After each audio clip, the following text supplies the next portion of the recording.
오늘은 기다림, 믿음의 본질이라는 주제로 은혜를 나누고자 합니다. 우리가 가진 믿음의 조상은 바로 아브라함입니다. 하나님은 아브라함에게 너는 너의 고향과 친척과 아버지의 집을 떠나 내가 네게 보여줄 땅으로 가라. 아브라함은 이 한마디를 듣고 갈 바를 전혀 알지 못했어도 그렇게 순종을 했습니다. 85세가 넘었지만 아들을 낳는다는 하나님의 약속을 믿고 그는 의롭다고 인정을 받았습니다. 그리고 조카 롯과 대가족을 이루어서 서로 헤어져 살아갈 수밖에 없을 때 아브라함은 조카에게 좋은 땅을 먼저 선택할 우선권을 주었고, 그 다음에 여러 민족의 아버지가 된다는 뜻으로 하나님께서 아브라함의 믿음을 보시고 아브라함을 아브라함으로 이름을 바꿔주셨고, 그리고 가장 절정의 믿음은 그 노령 25년 만에 주신 그 아들을 너는 번제로 드리라고 하나님께서 명령하실 때 조금도 망설임 없이 그는 순종하여 하나님을 크게 감동시켰던 것입니다. 그러나 아브라함도 연약한 사람인지라 그렇게 되기까지 몇 가지 실수를 했죠. 아브라함은 애굽 왕 바로와 그리고 그라랑 아비멜렉 앞에서 두 번씩이나 목숨이 이태로울 것 같으니까 자기 아내를 자기 누이로 속이고 그들에게 빼앗길 수밖에 없었지만 하나님께서 직접 그들에게 개입하셔서 다시 찾는 하나님의 택한 백성으로서는 도저히 겪을 수 없는 그런 수치스러운 일을 겪게 되었던 것입니다. 또 하나는 하나님의 약속을 끝까지 믿지 않고 아내 사라의 말을 듣고 그녀의 여종을 취하여 이스마엘을 낳았던 사건입니다. 특별히 오늘은 이 아브라함이 하갈을 통하여 아들을 낳는 이 사건을 통해서 함께 살펴보면서 우리 은혜를 나누고자 합니다. 첫째로 우리가 하나님을 굳게 믿는다면 조급하거나 서두르지 않아야 합니다. 참된 믿음은 하나님을 믿으면 그 믿음을 가지고 끝까지 기다리는 것이고, 불신앙은 하나님을 믿지 못하기 때문에 조급하게 서두르는 것이죠. 그래서 내가 무엇을 얻었느냐보다 더 중요한 것은 뭐예요? 내가 바르고 아름답게 더 살아가면서 그걸 얻었느냐라는 그 과정상의 하나님 앞에 아름다움과 정당성을 인정받아야 됩니다. 기독교인들은 끊임없이 수많은 유혹들이 다가올 때 그 유혹을 끝까지 믿음으로 이겨내야 됩니다. 2절을 보면 놀랍게도 이 사건의 발단은 먼저 사라가 유혹에 넘어감으로 시작이 됐어요. 사라가 아브라함에게 이르되 2절입니다. 여호와께서 내 출산을 허락하지 아니하셨으니 원하건대 내 여종에게 들어가라. 내가 혹시 그로 말미암아 자녀를 얻을까 하매 아브라함이 사라의 말을 들으니라. 여러분 무슨 뜻일까요? 이런 뜻이죠. 우리는 이 늙은 나이에 아들을 무려 10년이나 기다렸다. 아마도 하나님은 나의 출산을 허락하지 않으신 것 같다. 내 여종이 낳은 아들이면 내 여종은 내 소유인데 내 아들과 같지 않느냐. 결국 그렇게 계속해서 그는 자기가 벌리고자 하는 일을 합리화하고 정당화하고 그렇게 생각한 거예요. 여러분 우리가 급하고 초조할 때는 유혹은 우리에게 상당히 바르게 또 합리적으로 우리에게 다가오는 거예요. 너 괜찮아? 이거 할 수 있어. 계속 괜찮아. 계속해서 그렇게. 여러분 유혹이 나에게 다가오는 것은 내 책임이 아니에요. 내가 어떻게 다가오는 유혹까지 막겠습니까? 그러나 다가오는 유혹에 내가 선택하지 않고 그것을 넘어가느냐 넘어가지 않느냐는 바로 내 책임이라는 거죠. 우리는 나의 목적과 나의 성공과 나의 욕심의 눈이 어두워지면 대단히 초조하고 조급해지면서 그 유혹을 정당화하고 합리화하면서 넘어지게 되는 것입니다. 아브라함도 하나님의 약속보다는 아내의 말이 더 바르고 합리적으로 느껴졌습니다. 우리도 처음에 하나님을 믿을 때는 내가 어떤 경우에도 하나님의 뜻대로 살겠노라고 그렇게 결단하지만 세상을 살다 보면 너무 힘들고 너무 고달프고 그래서 마음이 해이해지다 보면 하나님의 약속을 잊어버리고 사람들의 말을 슬그머니 따라가기 시작합니다. 그러나 여러분, 참된 성공 그 자체보다도 하나님의 뜻에 그것이 맞느냐라는 것으로 결정할 수 있는 것입니다.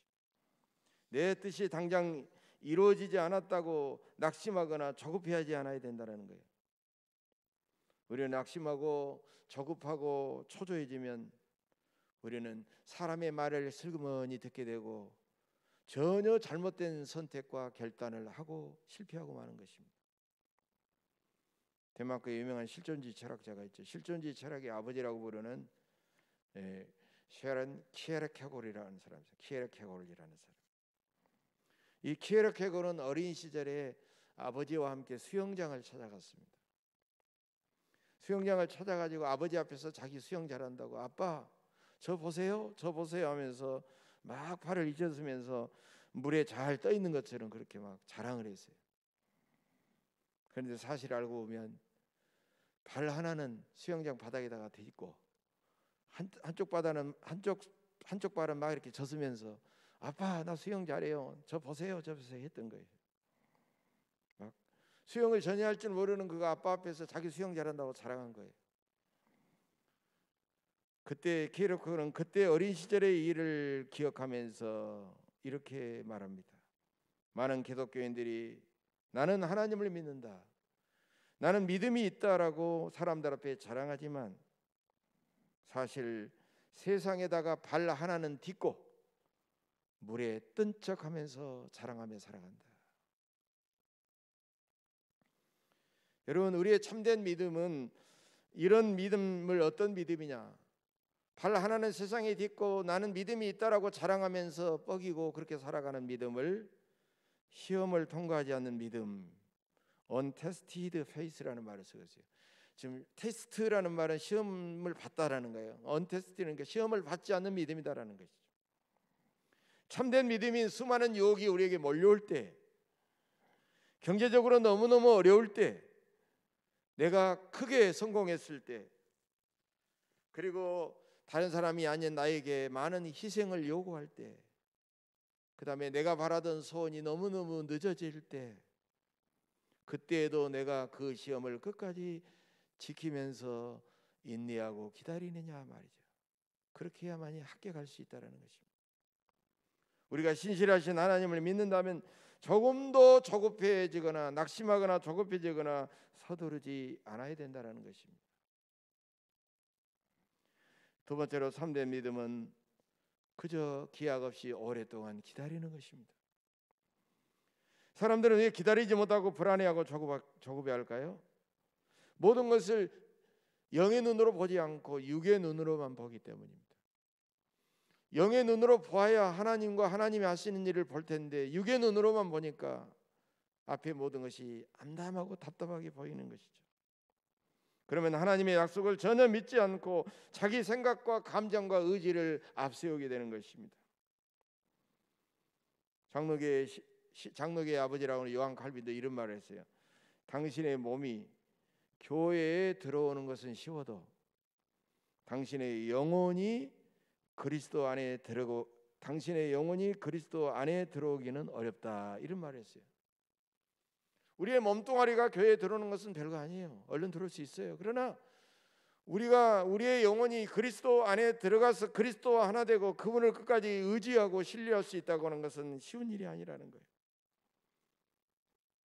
여러분 힘들 때 내 생각과 내 감정과 내 의지를 하나님 앞에 온전히 굴복시키다고 하는 것은 그렇게 어려운 일입니다.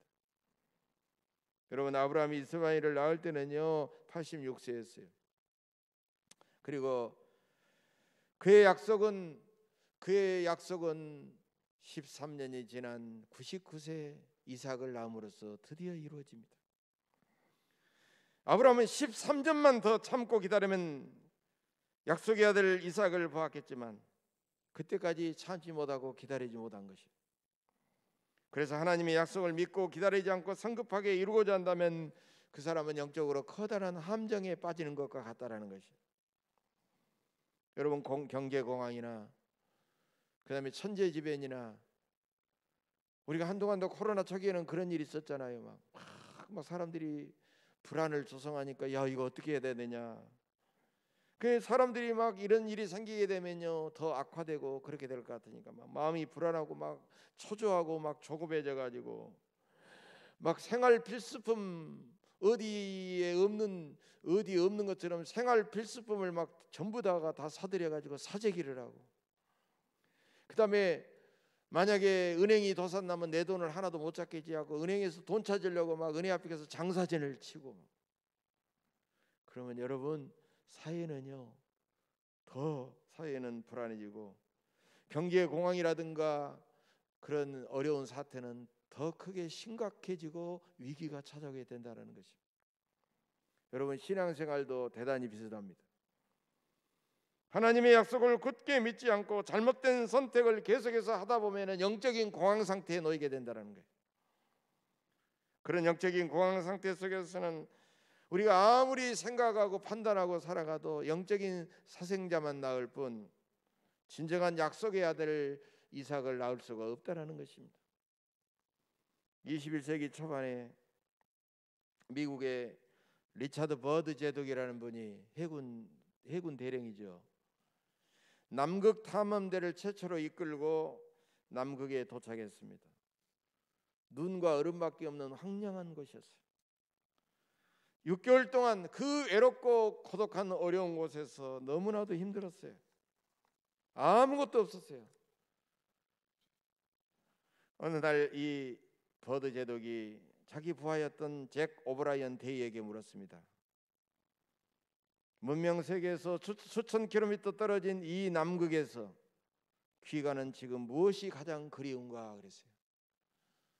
귀가는 무엇이 가장 이 남극에서 그리워지는가? 그때 오브라이언 대위는요 솔직한 대답을 합니다. 여러 가지 유혹이죠 그랬어요. 여러 가지 유혹, 템테이션, 이 유혹. 여러분, 얼마나 솔직한 대답이에요. 근데 이것이 우리에게 엄청난 교훈을 주고 있다는 거예요. 우리는 예수를 믿는 사람이다 생각하고 겉으로는 온갖 유혹들을 내가 거부하는 것 같아도 속으로는 은근히 기다리고 유혹만 다가오면 내가 끌려가야지라고 그렇게 생각하고 있다는 거예요. 그래서 하나님의 약속을 생각하지 아니하고 오히려 자기 생각과 자기 욕심에 끌려가고 있는 자기 자신의 모습을 보게 된다는 거예요. 그래서 창세기 16장을 주석한 어떤 성경학자는 그의 몸종을 첩으로 드리는 일에 대해서 아이를 낳지 못하니까 너무 미안해가지고 먼저 사라가 아브라함에게 제안을 했지만 아브라함도 평소에 하가를 통해서라도 아들을 낳고 싶다는 그런 마음이 들었다는 거예요. 있었다는 거예요. 이미 그는 그런 유혹을 받고 있었다는 거예요. 여러분, 그렇지 않다면 한 번이라도 여기서 어찌 그런 생각을 할 수 있어 하고 아내의 말을 꾸짖는다든지 내가 기도해 보겠어 한다든지 한동안 며칠 동안 고민했다든지 이런 내용이 없잖아요. 곧바로 그 아내의 제안을 받고 기도와 고민도 없이 그냥 그대로 받아들였다라는 것. 여러분도 어떤 유혹도 이겨낼 수 있는 굳건한 믿음을 가졌다고 여러분 생각하십니까? 남들 앞에 장담할 수 있어요? 여러분, 자기 자신을 너무 우리가 과신해서는 안 됩니다. 하나님의 명령에 온전히 순종했다는 믿음의 조상 저 아브라함도, 영웅적인 믿음을 가진 아브라함도 하나님의 약속을 참고 기다리지 않고 유혹에 이렇게 쉽게 넘어갔다는 사실이에요. 바로 이것이 인간의 연약한 모습이라는 겁니다. 어떤 여자 집사가 자기 남편이 국회의원에 출마했는데 도대체 불안한 거예요. 이게 당선이 될지 이게 떨어질지 너무 궁금하기도 하고 불안하기도 하고. 근데 목사님한테 찾아가도 목사님이 됩니다 안 됩니다 대답 못 하잖아요. 하나님이 하시는 일인데. 그러니까 슬그머니 무당을 찾아가 점쟁이를 찾아가 가지고 그것을 살그머니 물었다는 거예요. 여러분, 아무리 그래도 그렇지 집사가 아니 죄 정도 있는데 다른 사람도 있는데 더 기도하고 참지 어떻게 무당을 찾아갈 수 있느냐. 그게 집사입니까? 잡사지? 있을 수가 없는 일이에요. 여러분, 누가 사람의 장래를 주관하십니까? 우리가 믿는 하나님께서 주관하신 줄로 믿습니다. 아무리 불안하고 아무리 초조하고 아무리 궁금해도 하나님의 약속을 믿고 하나님의 뜻에 순종하며 참고 또 우리가 기다릴 줄 아는 그런 신실한 믿음의 사람들이 되어야 되는 거예요. 그렇게 살아갈 수 있게 되기를 간절히 바랍니다. 세 번째로, 우리가 하나님을 끝까지 믿고 기다리지 않으면 결국은 후에 막급한 삶을 살아갈 수밖에 없다는 거예요. 아브라함은 아내의 말을 듣고 아들을 낳았지만은 정말 후에 막급한 그런 삶을 살아가게 됐어요. 아담의 원죄가 인류에게 계속해서 대물림되면서 고통을 안겨준 것처럼 아브라함의 실수도 아브라함 개인 한 사람의 고통이 아니라 모든 가족이 한꺼번에 계속해서 연달아 겪어야 했던 고통이었던 것입니다. 아브라함은 사라와 하갈의 질투와 갈등 사이에서 그는 한 가정의 주인이요 남편으로서 분명한 결단을 내려야 됨에도 불구하고 이러지도 못하고 저러지도 못하고 그러면서 그냥 사라에게 모든 결정권을 그냥 위임해 버리는 거예요. 당신 여정이 당신 수중에 있으니 당신 눈에 좋을 대로 그에게 행하라. 여러분, 한 가정의 주인이고 가장이고 호주인데 이런 무책임한 결정을 내릴 수 있어요? 완전히 가족의 일에 대해서 방임해 버린 거예요. 그러자 하갈은 신나서 하갈을 학대했고 하갈은 어쩔 수 없이 집에서 쫓겨나고 말았던 것입니다. 여러분, 아브라함은 그런 모습을 보면서 얼마나 땅을 치며 후회했을까요? 사라도 자기가 여종을 남편에게 주었지만 여종이 자기를 멸시했으니 얼마나 내가 참 미쳤지, 내가 왜 그런 짓을 했을까 하고 얼마나 후회했을까요? 하갈도 자기 뜻이 아닌 주인의 일방적인 뜻에 따라 아이를 잉태하자 주인에게 사랑을 받기는커녕 주인에게 학대를 받았으니 얼마나 억울하고 오죽하면 가출까지 했을까요? 그러면 뱃속에 있는 아이 이스마엘은 무슨 죄가 있습니까? 아무런 영문도 없이 모른 채서 태어나서 계속해서 미움과 학대와 멸시를 받을 것이니 얼마나 또 기구한 운명입니까? 여러분, 이스마엘의 후손들은 오늘날 저 아랍 사람들이다라는 것은 세상 사람들이 다 알고 있어요. 그래서 그들의 코란경에 보면 아브라함에 대한 이야기 나와요. 그들이 먼저 낳은 서자가 아니라 적자다라고 그렇게 그들은 주장하고 있어요. 지금 아랍인들이에요. 이스마엘이 태어나지 않았다면 아랍인들도 없었을 것이며 이스마엘과 이삭의 대리 전쟁인 지금의 중동 전쟁도 없었을 것입니다. 이 중동 전쟁이 지금 가장 큰 화약고잖아요. 계속해서 붙고 있잖아요. 아브라함 한 사람의 실수와 그들의 잘못된 판단이 오늘까지 불행한 역사를 만들어 오고 있다는 것입니다. 개인의 삶이 왜 불행해질까요? 가정들이 왜 그렇게 쉽게 많이 깨어질까요? 나라들 간의 전쟁은 왜 그렇게 오랫동안 멈추지 않고 계속될까요? 결국은 하나님을 믿지 않고 하나님의 약속을 신뢰하지 않고 하나님의 말씀대로 살지 않았기 때문에 생긴 결과입니다. 남편, 아내, 부모, 자녀들 중에서 어느 한 사람 때문에 그로 인하여 온 가족이 이렇게 피눈물을 흘리며 살아가고 있는 것입니다.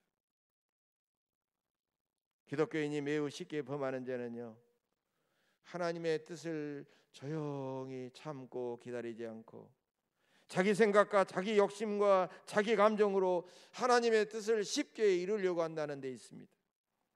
자기 중심의 이기적이고 조급한 죄악의 바람이 무섭고 비극적인 풍랑을 일으키고 마는 것입니다. 본문 5절에서 사라는 남편 아브라함에게 이렇게 말합니다. 내가 받는 모욕은 당신이 받아야 옳도다. 아니 이런 적반하장이 어디 있어요?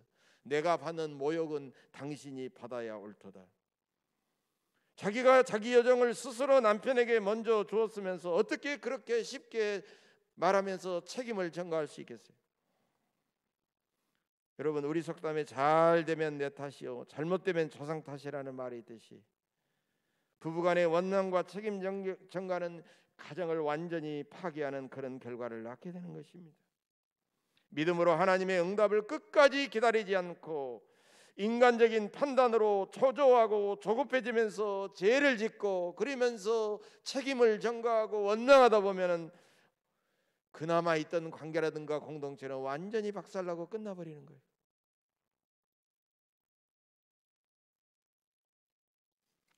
타이우네스라는 헬라의 철학자가 있습니다. 타이우네스. 이 철학자가 있었는데 어느 날 꿈속에서 이 신을 만나서 하나님을 만난 거죠. 하나님을 만나서 하나님과 대화를 나눕니다.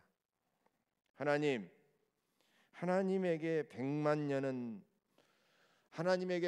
년은 얼마만큼의 시간인가요? 하고 물었어요. 그러니까 하나님께서는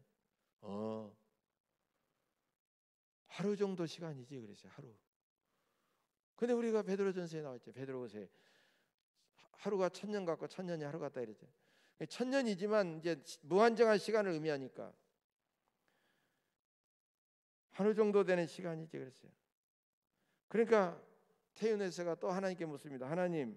하나님에게 황금 100만 양은 얼마만큼의 가치가 있나요? 하고 물었어요. 그러자 하나님께서 이렇게 대답합니다. 그것은 나에게 티끌같이 헛된 것이지 그랬어요. 그래서 이제 이 테유네스는 하나님 앞에 딜을 합니다. 하나님 그렇다면 저에게 티끌 같은 헛된 황금 100만 양만 주세요 그랬어요. 티끌 같은 황금 100만 양만 주세요. 하나님은 티끌 같다니까. 하나님께서 이렇게 대답하셨어요. 좋다. 너에게 황금 100만 양을 주겠다. 그러나 조건이 있다. 너는 하루만 기다려라 그랬어요. 하루만 기다려라. 천국에서 하루가 얼마라고요? 100만 년. 100년도 살지 못한 사람에게 100만 년을 기다리라는 거예요. 이건 차원이 다르다라는 거죠. 하나님은 우리의 지식과 상식과 상상을 초월하여 하나님은 존재하시고 역사하시기 때문에 하나님의 약속을 믿는 우리의 믿음에는 끝없는 인내와 기다림이 필요하다는 거예요. 우리가 판단하고 우리가 재단할 수 없다는 거예요.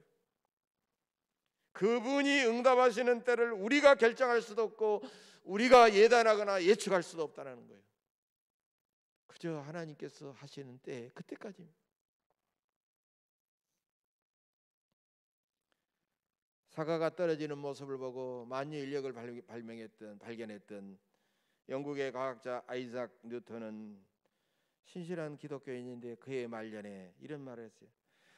내가 수많은 것들을 발견했지만 지금까지 내가 발견한 것 중에 가장 귀한 것은 인내였다. 이런 말을 했어요.